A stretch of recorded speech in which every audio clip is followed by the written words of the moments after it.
प्यारे बच्चों, स्वागत है आपका आज की इस ऑनलाइन क्लास में। आज हम गांधी जी के आदर्श राज्य के संबंध में जो विचार हैं उनको जानेंगे। मैं Arun Kumar, assistant professor political science, PG college Joshimath, आपका आज की इस ऑनलाइन क्लास में स्वागत करता हूं। तो आइए जानते हैं गांधी जी के आदर्श राज्य के बारे में। प्यारे बच्चों, आप सभी जानते हैं जिस प्रकार से प्लेटो थे, उन्होंने अपने एक आदर्श राज्य का वर्णन किया है। उसी प्रकार से जो गांधी जी थे, उन्होंने भी अपने जो आदर्श राज्य हैं उसका वर्णन दो भागों में किया है। एक उनका आदर्श राज्य जो कि पूर्ण राज्य है, और दूसरा उप आदर्श राज्य जो कि अहिंसात्मक समाज के रूप में उन्होंने उसको अभिव्यक्त किया है।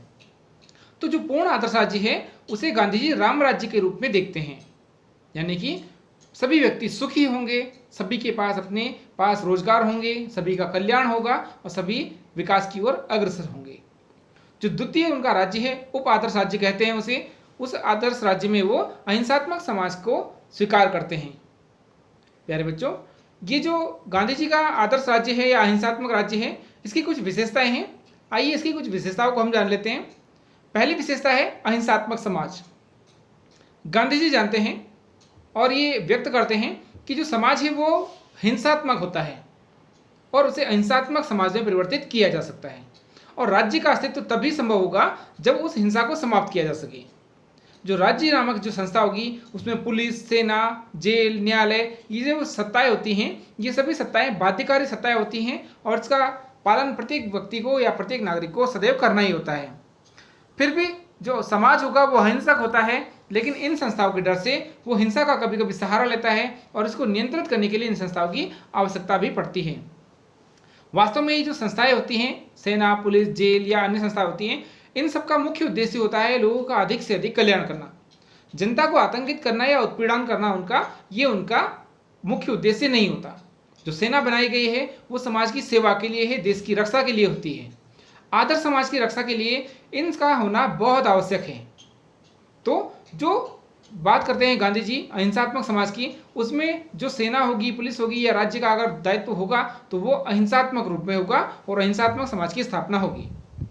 जो आदर्श राज्य की दूसरी विशेषता बताते हैं गांधी जी, वो है शासन का जो स्वरूप होगा वो लोकतांत्रिक होगा। गांधी जी लोकतांत्रिक विकेंद्रीकरण के पक्ष में थे। गांधी जी का यह मानना था कि जो सत्ता का अधिकार है वो गांवों को दिया जाना चाहिए तथा गांव में ग्राम पंचायतों की स्थापना होनी चाहिए, और जो ग्राम होंगे वही अपने समस्त निर्णय करेंगे। यानी कि जो शासन का स्वरूप होगा वो विकेंद्रीकृत होना चाहिए, क्योंकि जो केंद्रीकृत सत्ता होती है वो सदैव निरंकुश होने की संभावना उसमें बनी रहती है। यदि शासन विकेंद्रीकृत रूप से चलेगा या लोकतांत्रिक रूप से चलेगा, जनता अपने प्रतिनिधियों को चुनेगी तो शासन ठीक प्रकार से कार्य करेगा और राष्ट्र का विकास होगा। जो तीसरी विशेषता है आदर्श राज्य की, वो है विकेंद्रीकृत सत्ता। प्यारे बच्चों, जो शासन होता है वो मुख्य रूप से दो प्रकार से चलता है, केंद्रीकृत रूप से और विकेंद्रीकृत रूप से। केंद्रीकृत रूप में जो शासन का प्रमुख होता है वो संपूर्ण शासन को चलाता है, जबकि विकेंद्रीकृत सत्ता में जो शासन होता है वो विभिन्न केंद्रों से चलता है।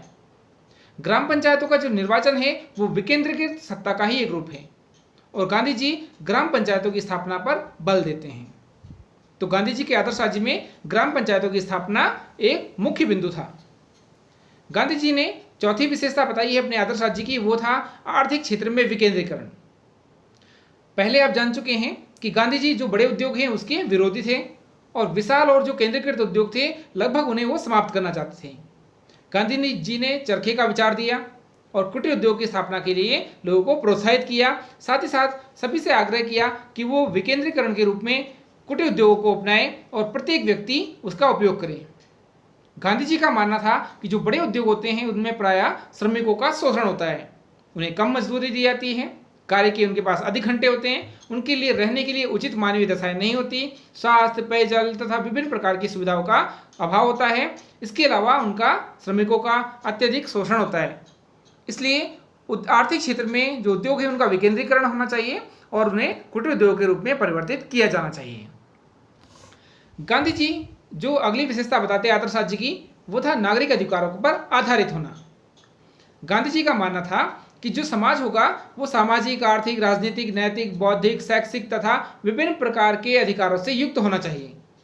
व्यक्ति की स्वतंत्रता, समानता तथा जो नागरिक अधिकार होते हैं वो उन व्यक्तियों को प्राप्त होने चाहिए। व्यक्तियों के साथ किसी भी जाति, धर्म, लिंग, मूल, वंश, जन्म स्थान के आधार पर भेदभाव नहीं होना चाहिए तथा उन्हें सभी सामाजिक, आर्थिक, प्राकृतिक अधिकार प्राप्त होने चाहिए। जो छठी विशेषता थी गांधी जी के आदर्श राज्य की, वो था निजी संपत्ति का अस्तित्व।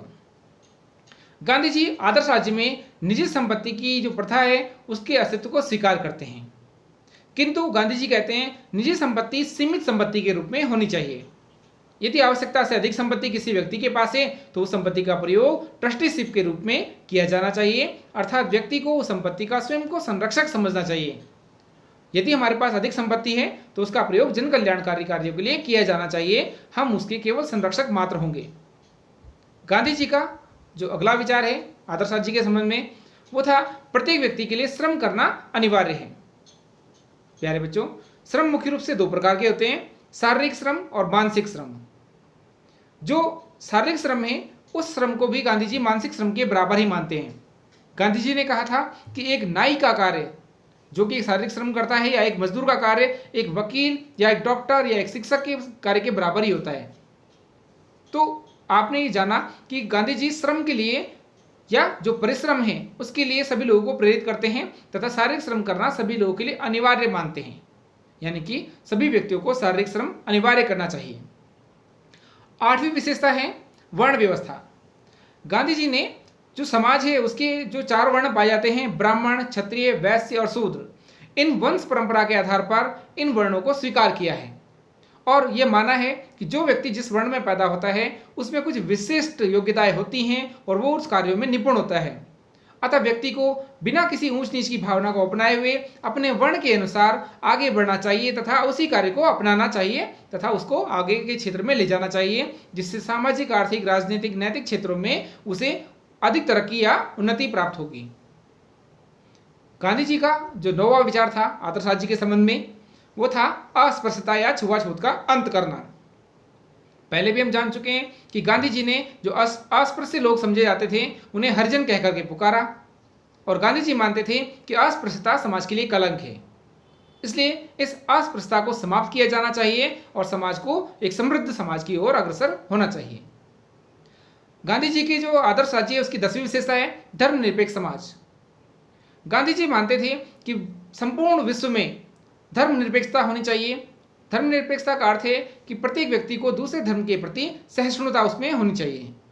हम सभी हर दूसरे धर्म का आदर करें, सम्मान करें, उनकी भावनाओं को तवज्जो दें और उनके अनुसार अपने धर्म की जो विशेषताएं हैं उनको भी बताएं और उनके धर्म की अब जो विशेषताएं हैं उनको अपनाएं और सभी के धर्मों में सहिष्णुता को अपनाएं, जिससे धर्मनिरपेक्ष राष्ट्र की स्थापना की जा सके और इसके आधार पर समाज में अनेक सुविधाएं भी उनको प्राप्त की जानी चाहिए।